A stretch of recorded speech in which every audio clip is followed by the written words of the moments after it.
everyone. This is Dr. Tammy Mosier with the Journey Coach, and I'm here to actually go over discussion questions, how to write a good post, and the expectations for that on today's show.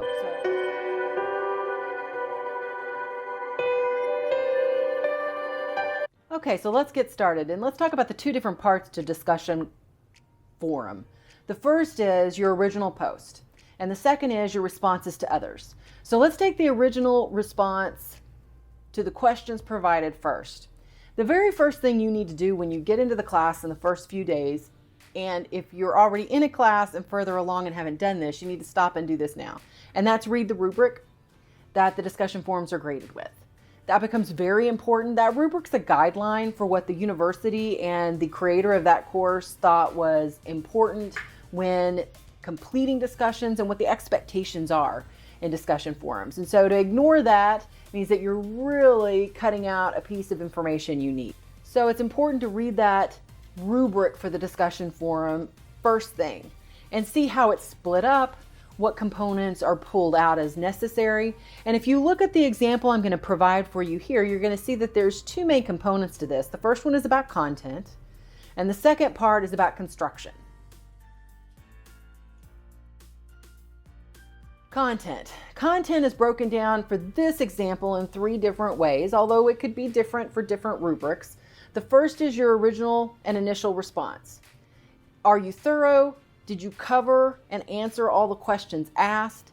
This is really important. Partial answers or leaving out parts of the questions becomes important in this category in terms of how you're going to be scored. The next is your response to other students, and we'll get to that in a minute. The last section is generally about how you engage with the material to create scholarly discussion. In other words, what's the depth of your post? Are you skimming the surface? Are you digging a little deeper? Did you really integrate material?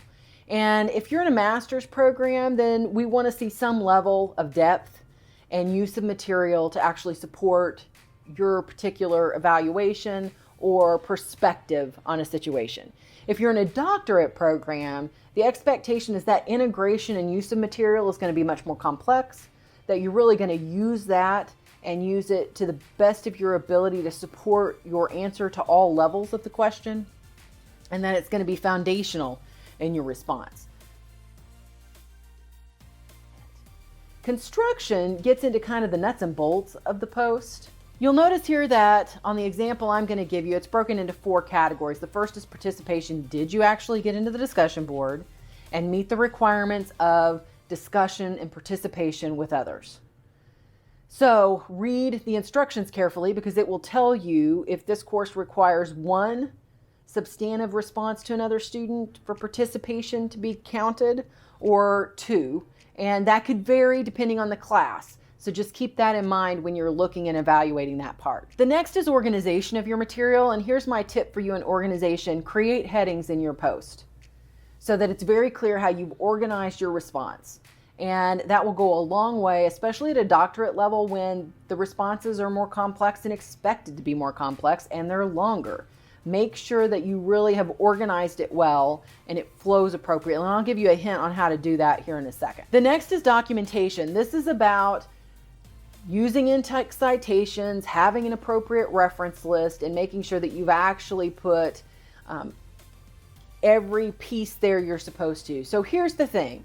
Unless it's common knowledge or about your own personal experience in your organization, you should have support for that.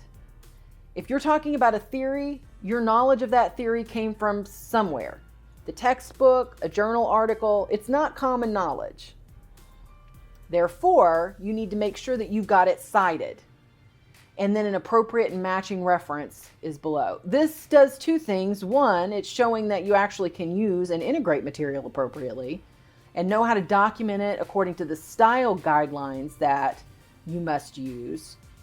But also it shows and reduces the possibility of plagiarism issues.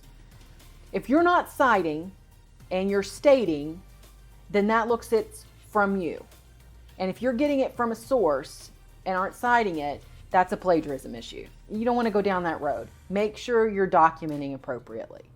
The last one in this category is about the mechanics. Spelling, grammar, punctuation. It matters in a discussion post, just like it matters in a written assignment. And sometimes people think, oh, I don't need to worry about that. I mean, this is just a discussion post. Isn't that really more informal? No, it's not.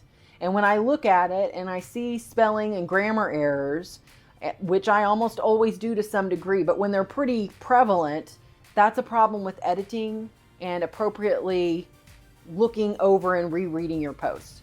So you shouldn't be just directly writing it in the discussion forum and then posting it. Put it in a Word document, and in that Word document, it will highlight grammar errors, spelling errors, punctuation errors, and you need to fix them. You can also use something like Grammarly, the free version, although the paid version is really rather robust and it gives you a lot to work with. So I recommend, once you've done that and gotten familiar with your rubric and you know how it's kind of busted up in terms of the relevant areas, the next thing you need to do is every time you write a discussion post, grade it yourself first, pull that rubric back up and go, did I do that? Yes, no, to what degree did I do it? And be hard on yourself, not lenient. This is not the time to go, oh, that'll be okay. Really be critical about evaluating your own work. Be hard on yourself so that what you actually put out there is of very high quality. Now, let's get down to the nitty-gritty of actually responding to each discussion.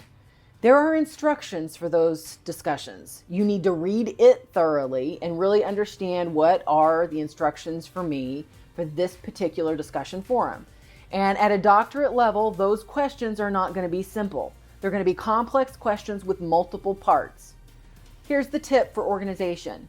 Take each part of the question you have to answer and create a heading for that part of the question. Now, some people just write the question out. That's not my favorite method.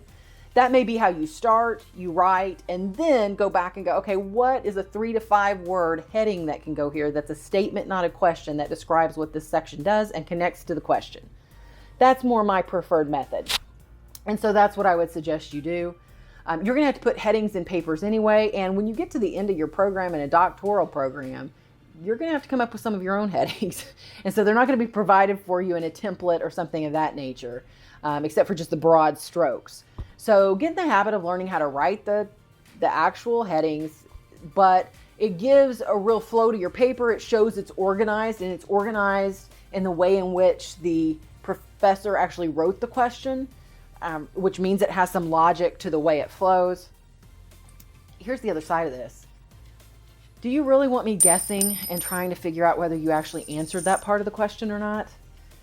The answer is that no, you don't. You want to make it easy, as easy on me as you can when I'm evaluating or reading a discussion forum. And that's for any professor who's having to read them. There's a couple of things that you'll see, and I've got an example here. I'll show one of a discussion forum, and it shows you the different questions. There's 4 in this particular one. When you look at the references, it says 5 references. And so 2 of those have to be brand new references and not references that have been provided in the classroom. So you need to do some research, and you need to do some research on this topic. And all 5 of those references need to be in the body of your discussion. In other words, don't just have 5 references, but never have any citations to match all or some of them. They should all be in that response somewhere. If you don't use it and cite it, you don't need it on the reference list. And that's part of APA guidelines, which means you didn't have the 5. Okay, so here's probably one of the biggest areas that people struggle in discussions. Although I will say this, I see people all the time that don't answer all of the discussion. They just don't. And it's always very interesting to me when that happens, because I'm like, why didn't you answer all of it? Well, partially because they didn't organize it and then double check it. So if you organize it with headings and then you double check it with the rubric and the questions, you'll catch yourself if that's part of it. But the next part of this is use of the material. At a doctoral level especially, your opinion doesn't matter, right? It doesn't matter. What I want to know when I ask something is your experience through the lens of the material. So if I'm asking you for personal reflection experiences, what I want you to do is evaluate that actually using the material you have here, which should increase your level of understanding about what happened.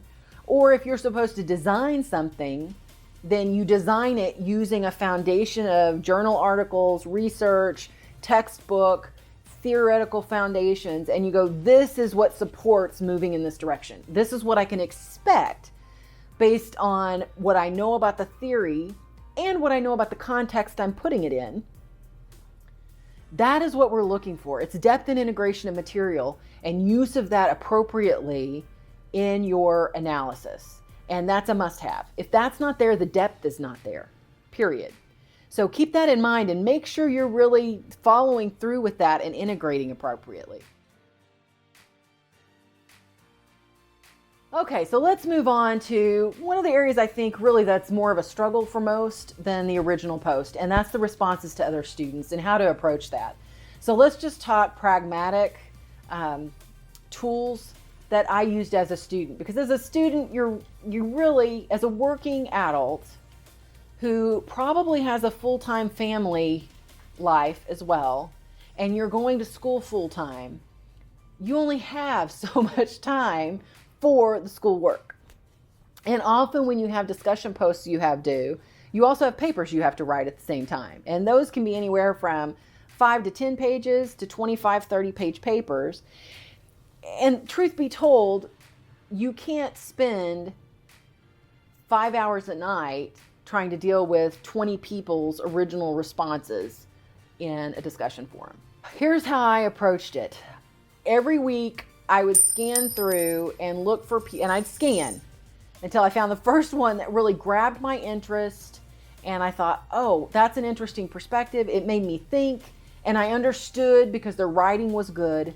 And that's who I would respond to. And I did not just respond to 15 people when I needed to do 2 posts.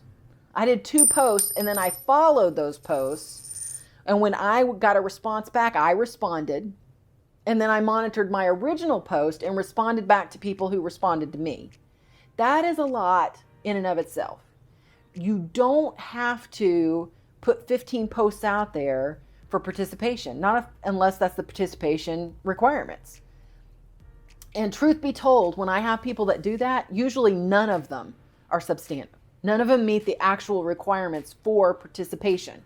They're that sounds good. And they may BS for 2 paragraphs, but there's nothing of real quantity or quality there. It's quantity. And they're trying through quantity to meet the requirements, but not actually doing anything deep on any of them. That's problematic. And I'll point it out and say at least one, you don't need to do this many. At least one of them or 2 of them, whatever the requirements are, need to be this. And the more that's ignored, the more points that start coming off for it. This is one of those things where actually paying attention and making sure you're reading the feedback. And a lot of times in discussion forums, it's not going to be long feedback.